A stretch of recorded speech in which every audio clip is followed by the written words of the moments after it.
Assalamualaikum warahmatullahi wabarakatuh. Kembali lagi di channel Kisah Dedemit. Untuk kisah kali ini saya akan membawakan sebuah cerita dari tulisannya akun Twitter yang bernama @mar_mar11. Dan untuk kisah yang akan saya bawakan kali ini yaitu sebuah kisah yang berjudul Jalan Pantura. Untuk kalian yang ingin membaca ceritanya secara langsung, silakan kunjungi link yang akan saya cantumkan di deskripsi. Dan seperti apa kisahnya? Langsung saja kita menuju ke ceritanya.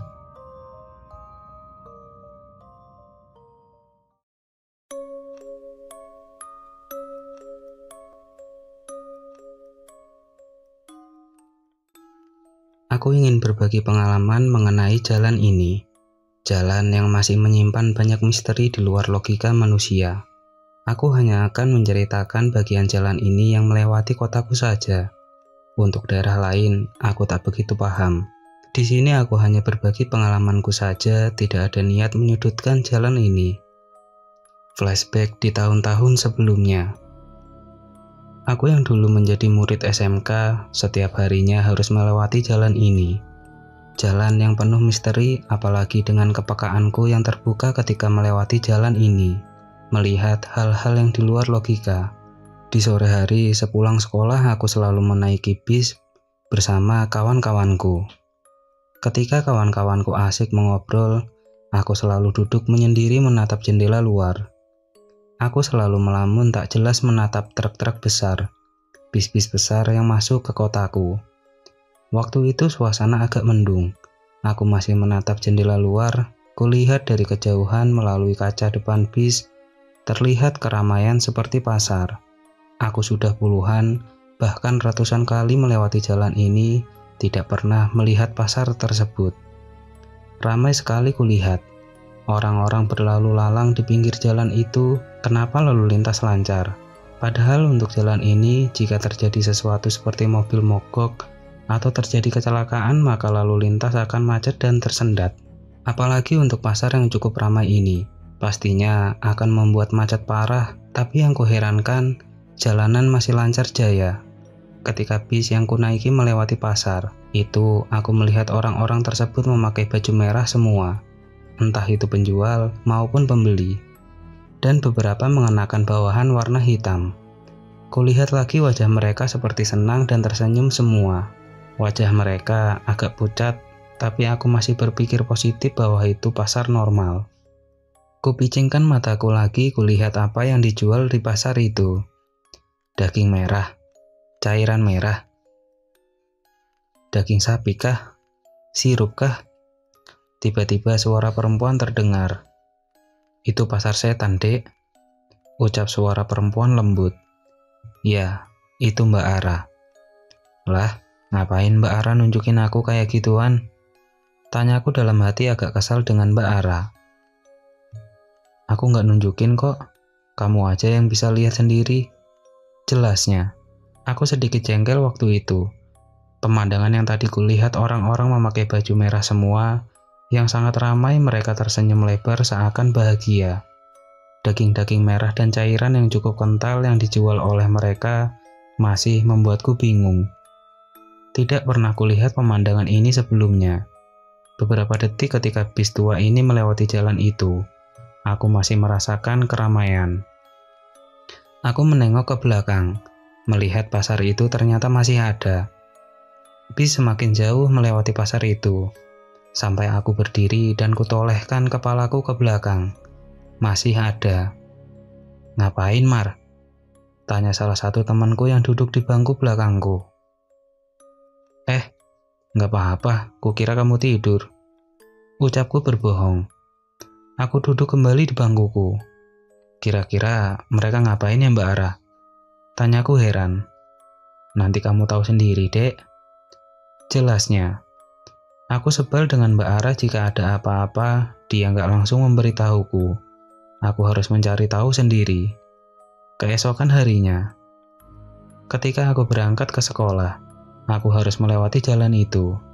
Oh iya, jalan itu kusebut jalan A, karena nanti ada jalan B, C, D, E, yang akan aku jelaskan satu persatu. Jalanan ini masih pantura ya. Seperti biasa aku berangkat sekolah naik bis dari rumah. Kali ini aku lebih fokus jika melewati jalan A, karena aku ingin melihat apakah pasar itu masih ada. 15 menit sudah aku menaiki bis ini. Jalan A yang kutunggu-tunggu kulewati ternyata kosong, hanya ada keramaian karyawan yang akan masuk kerja. Oh iya, jalan A ini dekat dengan pabrik. Kulihat dengan teliti tidak ada pasar tersebut. Aku masih penasaran, kuputuskan nanti sepulang sekolah akan kulihat lagi lebih teliti. Pulang sekolah hal yang kutunggu-tunggu. Kulihat dari depan sekolahku, jalanan ke arah pulang macet. Dalam hatiku, ada apa lagi ini? Aku cukup jengkel karena perjalanan pulang akan molor. Aku selalu senang jika bangku bis dekat jendela ada yang kosong. Aku cepat-cepat duduk di bangku tersebut. Aku tidak lupa dengan tujuan awalku untuk melihat jalan A. Karena macet yang harusnya dari sekolahku menuju jalan A hanya 15 menit, jadi harus 30 menit lebih. Jalan A sudah terlihat. Aku siap-siap memfokuskan pikiranku dan mataku agar aku bisa melihat pasar itu. Aku sudah berada di jalan A, masih sama, macet. Sangat macet. Pasar yang kulihat kemarin tidak ada atau tidak menampakkan diri kepadaku. Entahlah.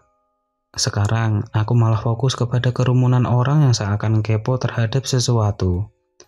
Ada kecelakaan rupanya, ucap kenek bis yang aku tumpangi. Orang yang ada di dalam bis ini tadinya sibuk dengan handphonenya masing-masing. Sekarang fokus melihat luar jendela. Aku pun melihat jendela lagi. Kulihat motor metik remuk di sisi jalan. Dari percakapan yang kudengar ternyata korbannya seorang wanita, seketika meninggal di tempat kejadian. Tempat kejadian itulah yang kemarin sore kulihat pasar setan. Aku langsung fokus menghadap depan dan tidak berani menghadap ke jendela. Aku langsung terdiam. Sesampainya di rumah, bisa jelaskan Mbak Ara, apa hubungannya pasar itu dan kecelakaan tadi? Tanyaku berpura-pura nggak tahu, padahal aku tahu. Hehehe. Jadi gini, pasar yang kamu lihat kemarin adalah perayaan mereka yang tak kasat mata. Jika akan ada yang kecelakaan, mereka seperti akan mendapat teman baru. Jadi mereka yang kecelakaan seperti tumbal. Jelas Mbak Ara? Nggak semua jalan yang ada kecelakaan sebelumnya ada pasar setan seperti ini ya. Jadi jangan salah tangkap dulu. Aku sudah tahu maksud dari pasar tersebut.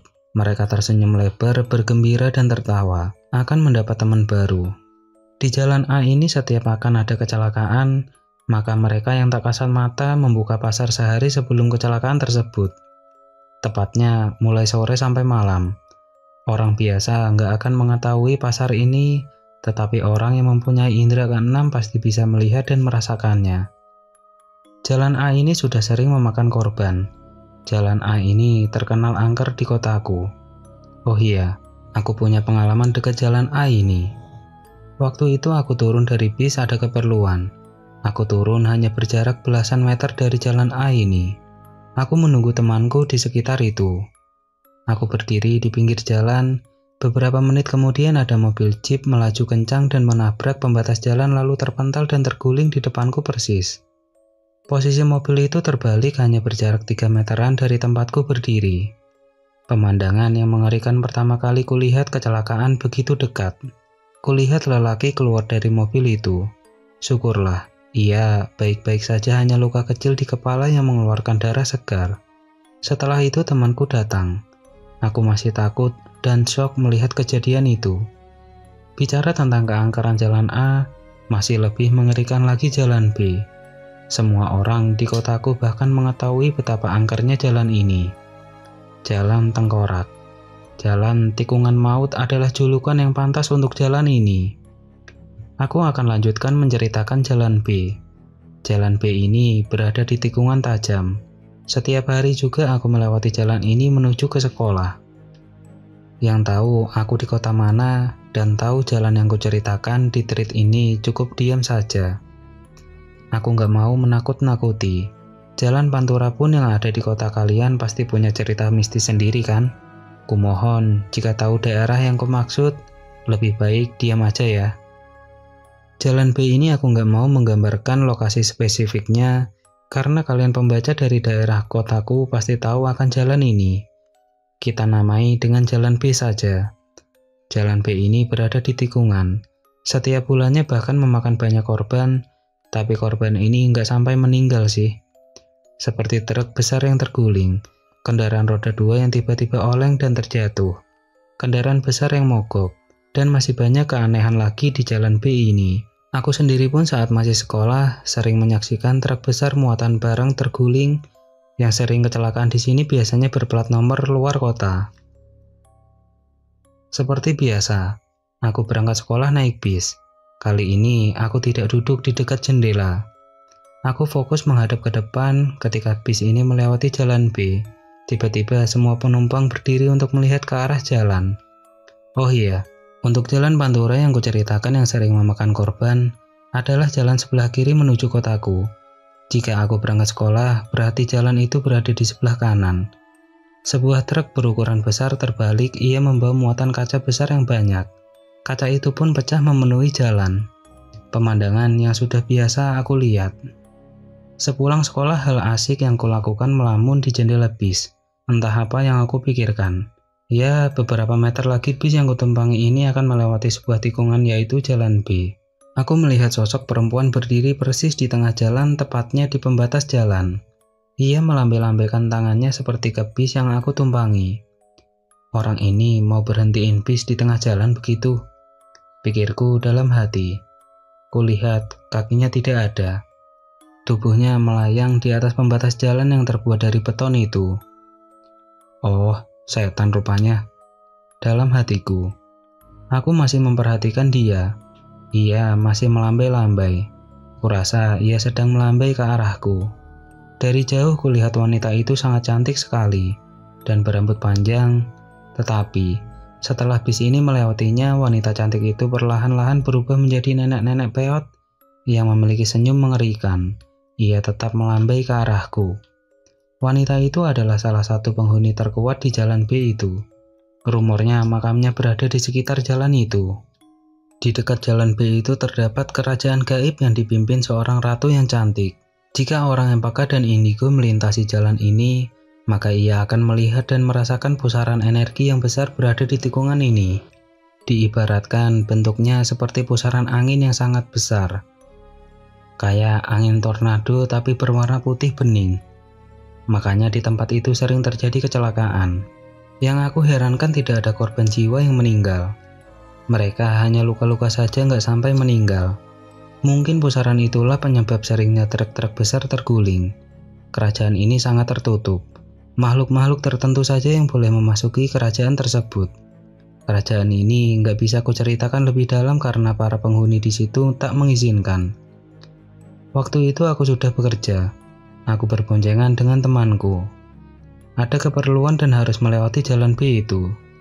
Tin, tin, tin. Bunyi klakson sepeda motor temanku. Aku yang duduk di belakang bingung. Ngapain klakson-klakson, Mbak? Kan depan kosong nggak ada kendaraan. Tanyaku bingung. Wajib klakson kalau lewat tikungan ini, biar nggak kena sial. Jelasnya. Aku hanya diam mendengarnya. Kulihat di tengah jalan ada wanita itu lagi. Ia melambaikan tangan ke arahku.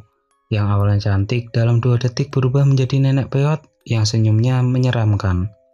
Aku selalu cuek ketika bertemu wanita itu. Aku nggak mau berurusan dengannya, sampai sekarang pun wanita itu masih ada. Jika aku lewat, ia selalu melambaikan tangan seolah ingin menyampaikan sesuatu. Di jalan ini juga, anakku sempat diganggu dan diikuti sampai rumah. Waktu itu kami baru pulang dari rumah orang tuaku. Kami melewati Jalan B itu. Perasaanku sudah nggak enak. Sesampainya di rumah memang kesalahanku juga. Langsung menyuruhnya masuk ke kamar, tidak cuci kaki dan tangan terlebih dahulu. Ketika di kamar, ia langsung nangis menjerit-jerit dan matanya melotot. Ia melihat ke arah atas terus.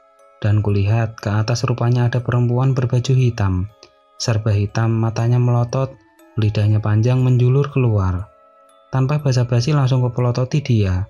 Langsung kumarahi dan kutantang dia beraninya mengganggu anakku. Kukeluarkan sedikit energiku untuk mengusirnya dan mengirimnya ke tempat asalnya. Tempat asalnya yaitu tikungan Jalan B tadi. Aku lengah waktu itu sampai makhluk itu mengikuti kami sampai rumah. Jalan B masih menjadi sebuah misteri. Bahkan banyak orang melihat penampakan di pinggir jalan itu. Oh iya, posisi yang kuceritakan padahal siang hari.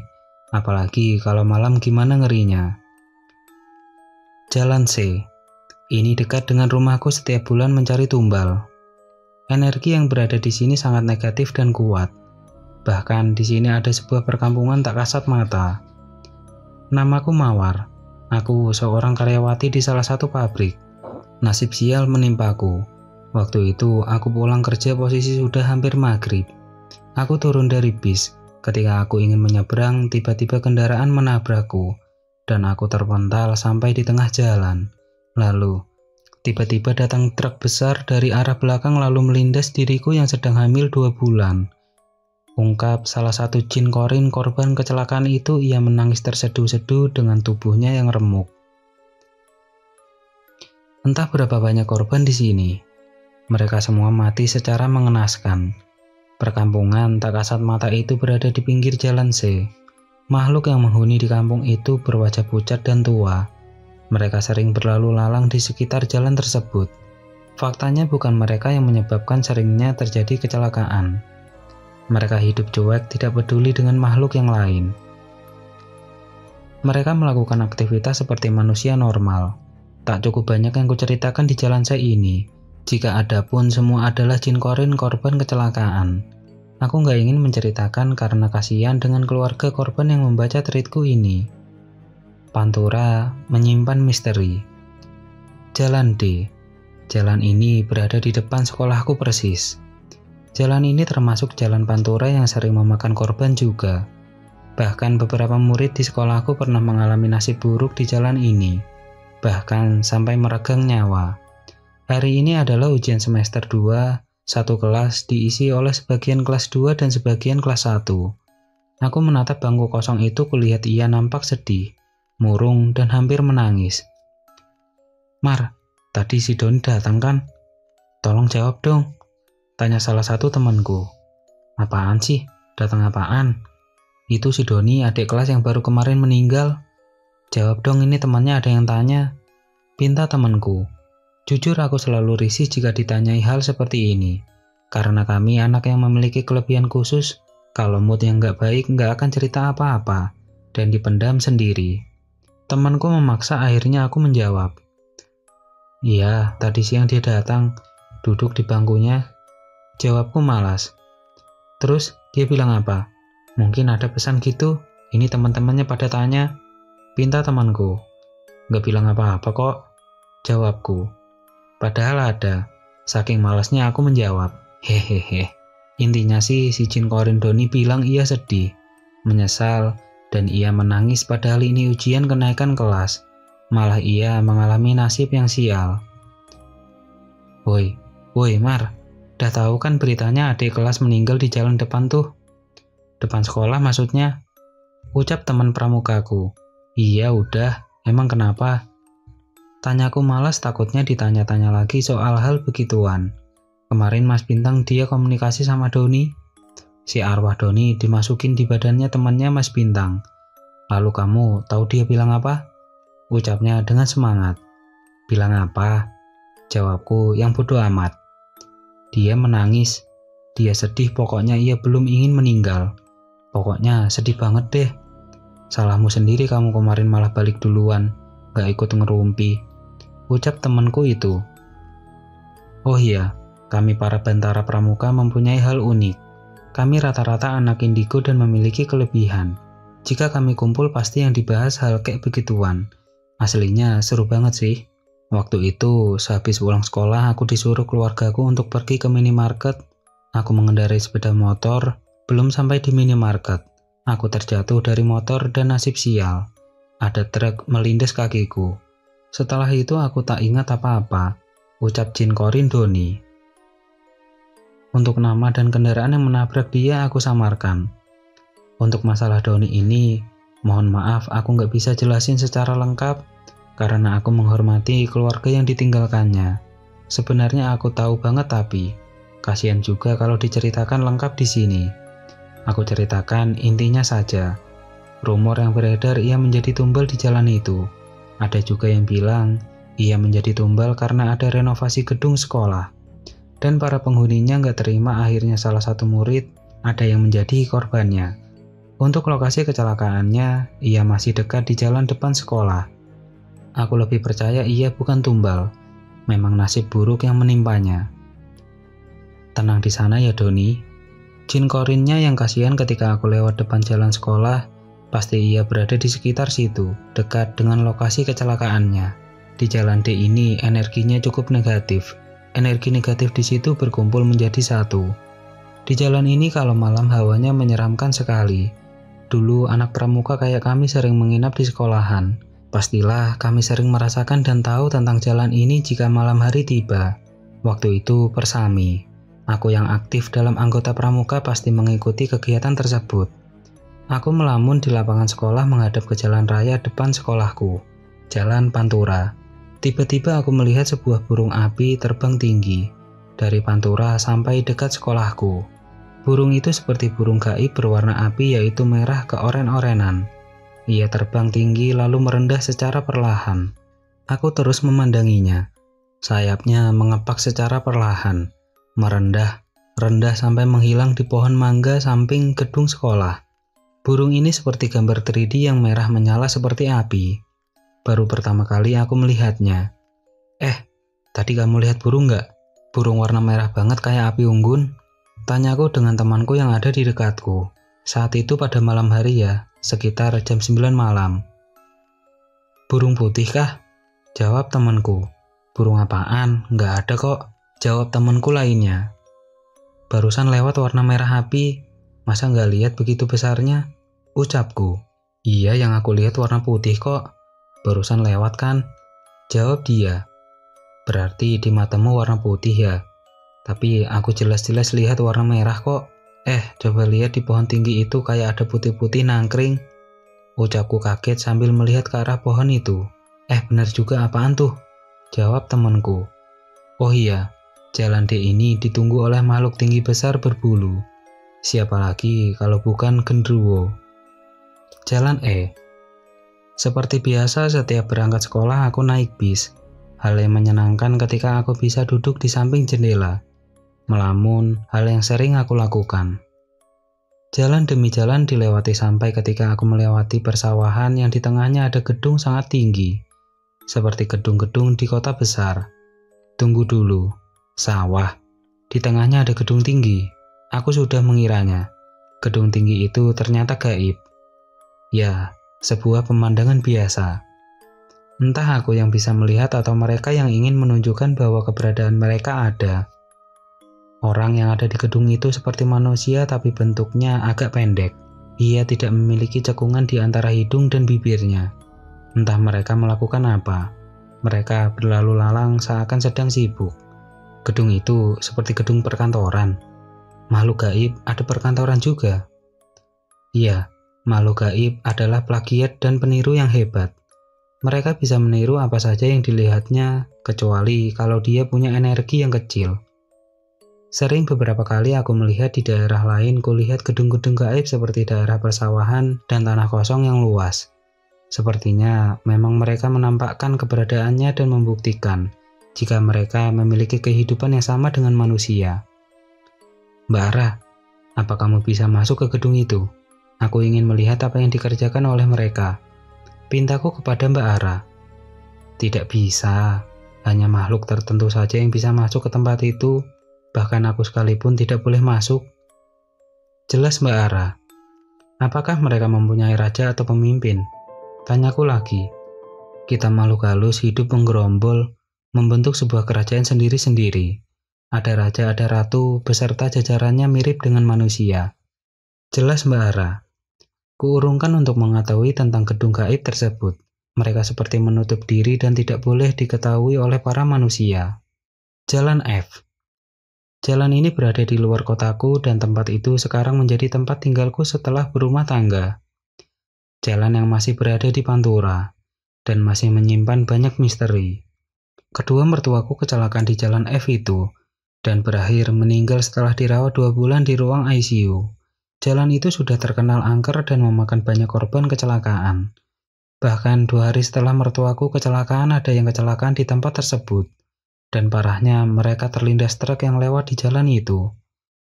Aku selesai berbelanja. Ayo cepat, udah mau maghrib ini. Ntar pulangnya lewat jalan kampung aja ya, ucapku kepada suamiku. Iya, cepetan naik, ucapnya. Kita berboncengan sepeda motor. Kok lewat jalan raya? Kita nggak bawa helm loh. Lewat jalan kampung aja, ucapku. Jalan kampung lama, lewat sini aja, biar cepet, ucap suamiku yang bandel. Aku pun hanya diam dan agak kesal. Bukan polisi yang kutakutkan, tapi truk yang besar yang berlalu lalang, apalagi ditambah hari mulai gelap, menambah kengerian di jalan Pantura. Sebentar lagi akan melewati jalan F. Jalan itu terdapat jembatan yang besar yang melewati sungai. Jalan itu agak bergelombang. Lampu kuning remang-remang menambah kesan seram di jalan tersebut. Kulihat di kejauhan di atas jembatan terdapat rombongan orang dengan muka bahagia tapi seram. Mereka berdarah-darah, dan beberapa memiliki kaki dan tangan yang buntung. Kami sudah berada di atas jembatan itu. Tepuk tangan terdengar keras. Mereka bersorak seperti memenangkan sesuatu. Dan tin, tin, tin. Suara klakson truk terdengar menggema memecahkan kesunyian di jalan yang seram ini. Kami masih berada di atas jembatan. Suamiku meminggirkan motornya di pinggir jembatan. Kulihat gerombolan orang tadi sudah tidak ada. Apakah cuma halusinasiku? Makanya jangan melamun kalau naik motor. Tadi disuruh lewat jalan kampung nggak mau.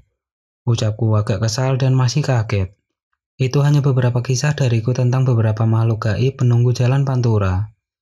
Dan masih ada lagi jalan G. Jalan yang memiliki sebuah kerajaan gaib yang cukup besar. Bahkan menaranya menjulang seperti gedung pencakar langit. Manusia melihat itu hanya sebuah pabrik yang luas. Tetapi anak indigo pasti melihat kerajaan yang tinggi menjulang. Aku pelajar SMK. Pastinya akan melakukan magang di luar sekolah.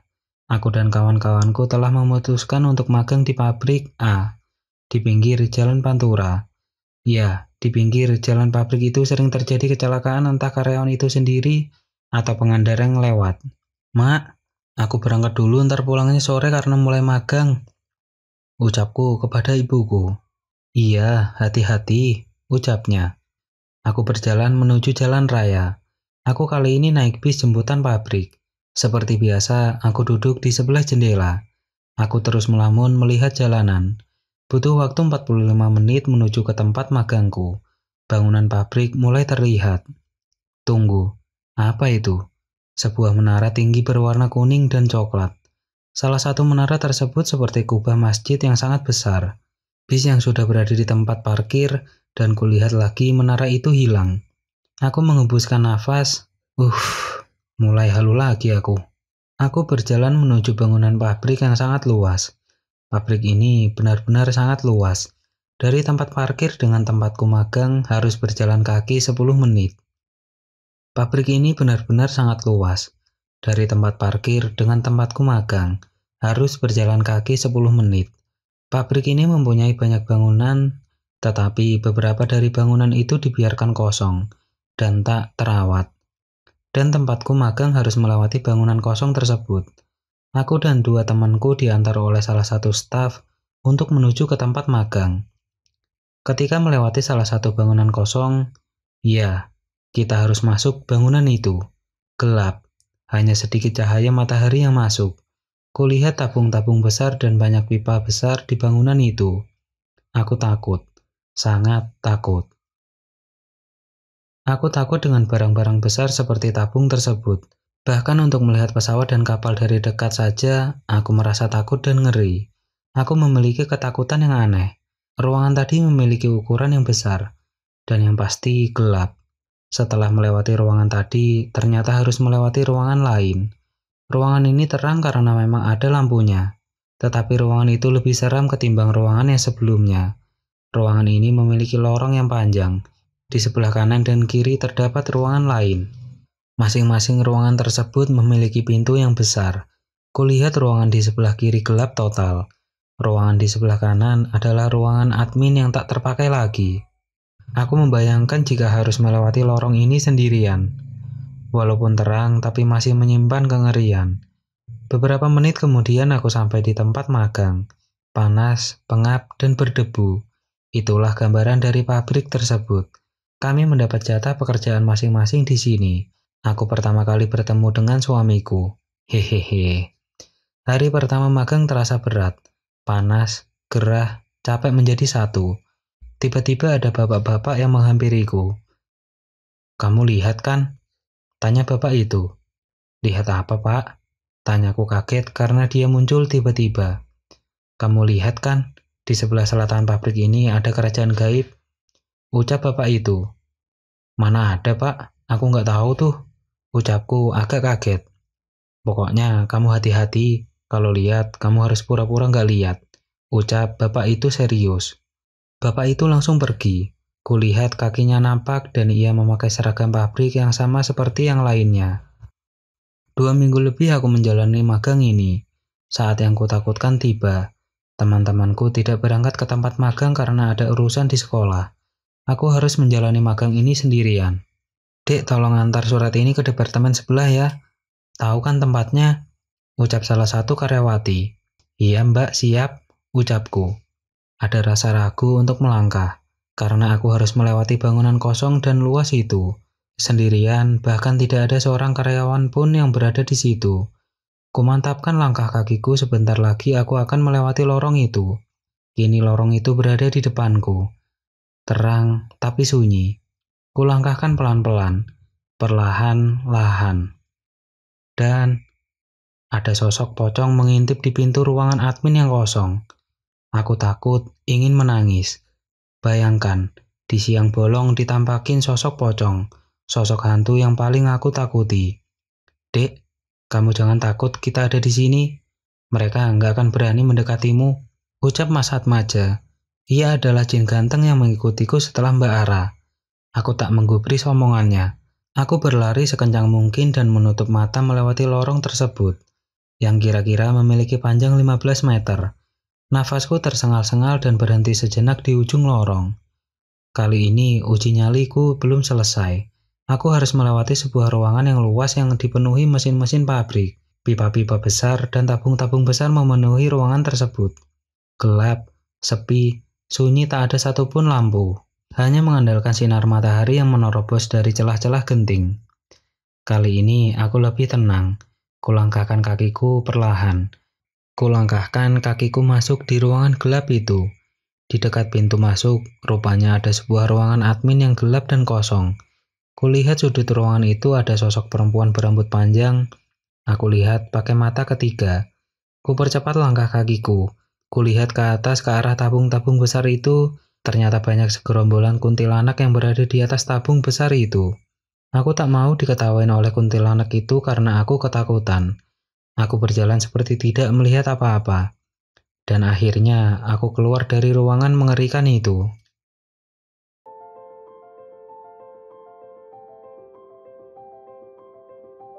Oke teman-teman, ceritanya selesai sampai di sini. Bagaimana menurut kalian? Tuliskan di kolom komentar. Dan nantikan kisah-kisah horor selanjutnya tetap di channel Kisah Dedemit.